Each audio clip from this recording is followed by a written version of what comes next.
my friends and myself who do advocacy work for disabilities are here today to talk about transportation issues. Good evening, everyone. I'm going to take a few minutes to talk about transportation that I use on almost a daily basis. I use what they call Lexington wheels. It only takes us in the Fayette County parameters.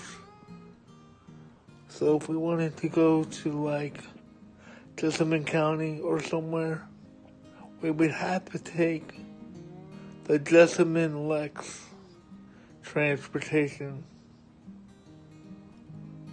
That means I would have to go to where they call Brandon Crossing to catch that route to go into Jessamine County or farther. I think something like for this needs to change.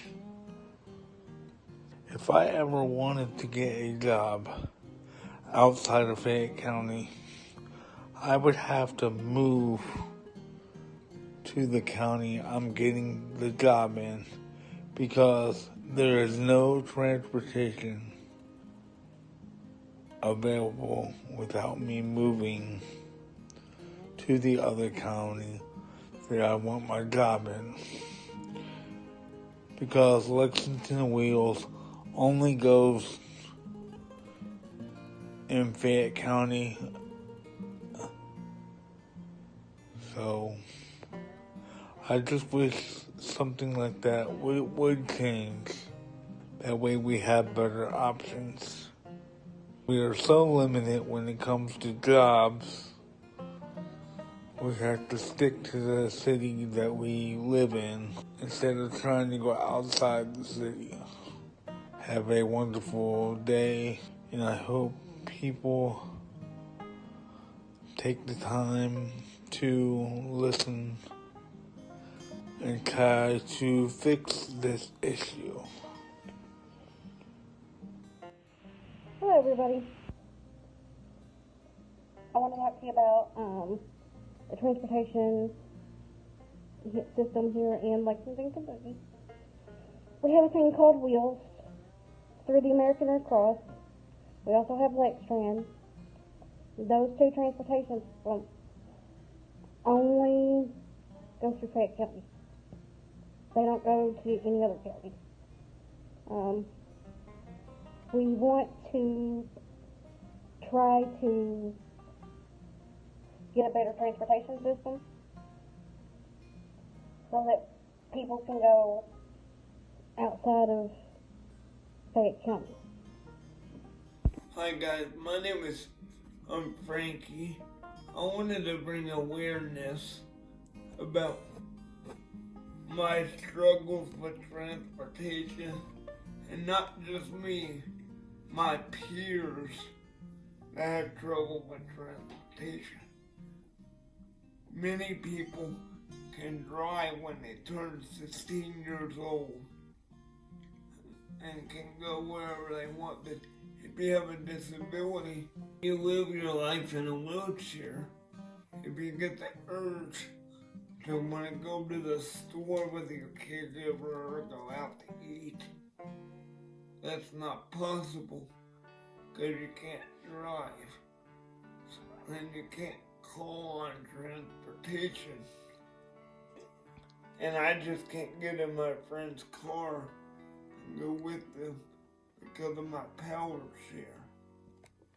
Because of my pain, because my hip is out of socket, nobody can carry me and put me in the front seat either and bring like a manual chair, because I have to have special seating.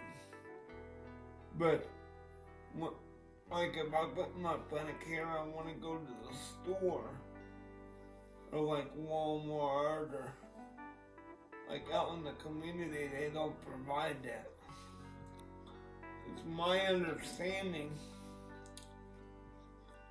that Medicaid pays, in the state of Kentucky at least, pays a salary to the transportation companies, like one huge amount to take anybody anywhere they need to go to the doctor or to adult day training like at daycare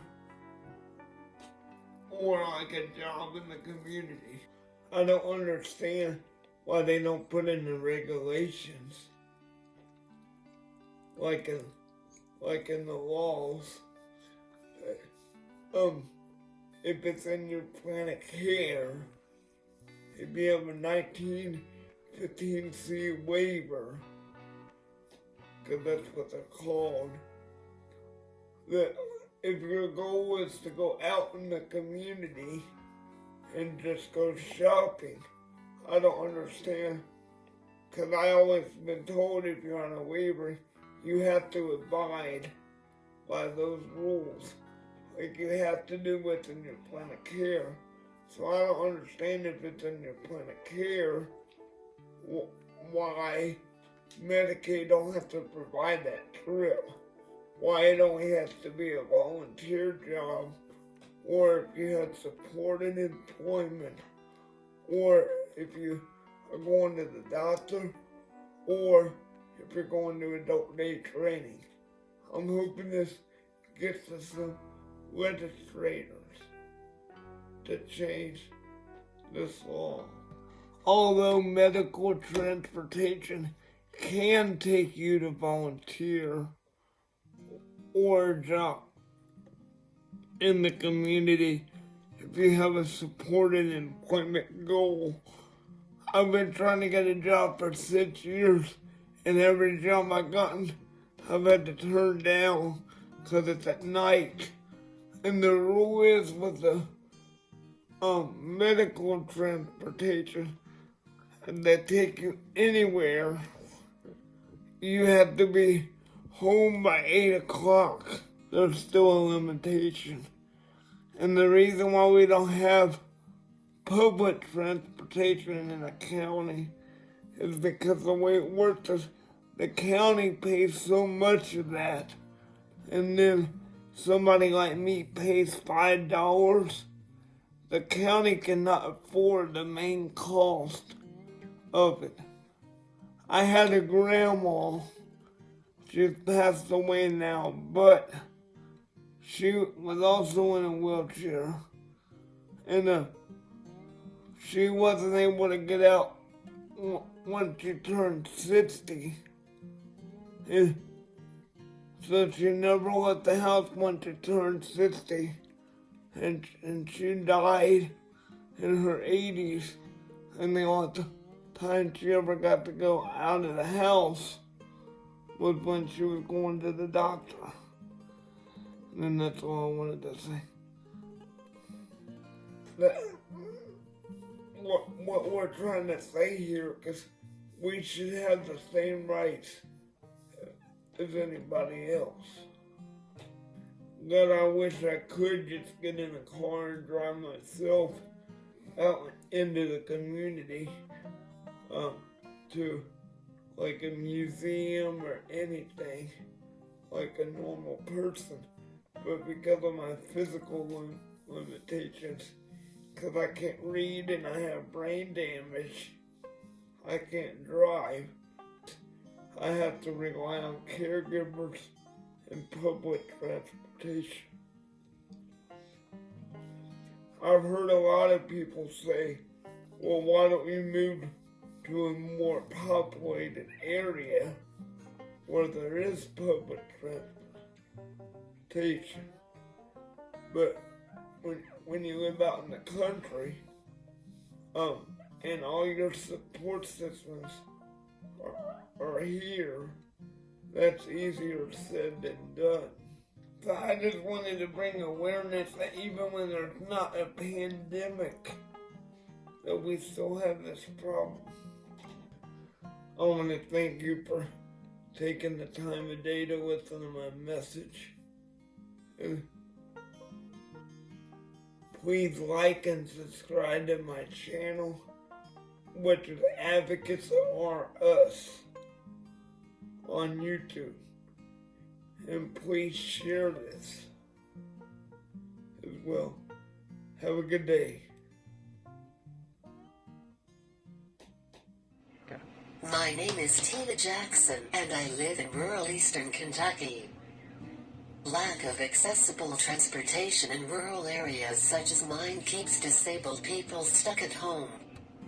There is no public transport, cabs, taxis, Uber or Lyft services.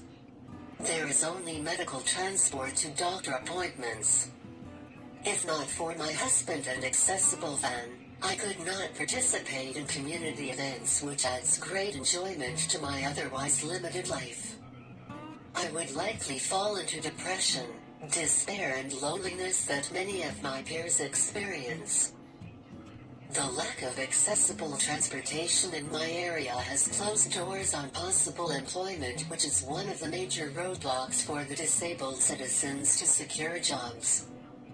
Transit systems that are available in urban areas are often older, outdated with poor management. Because of inadequate funding and ADA enforcement, countless people with disabilities can not only not participate in the community, they cannot reliably vote, work and be taxpayers, or enjoy full independence. Much work and attention is needed to find solutions to this problem to have true inclusion in our society.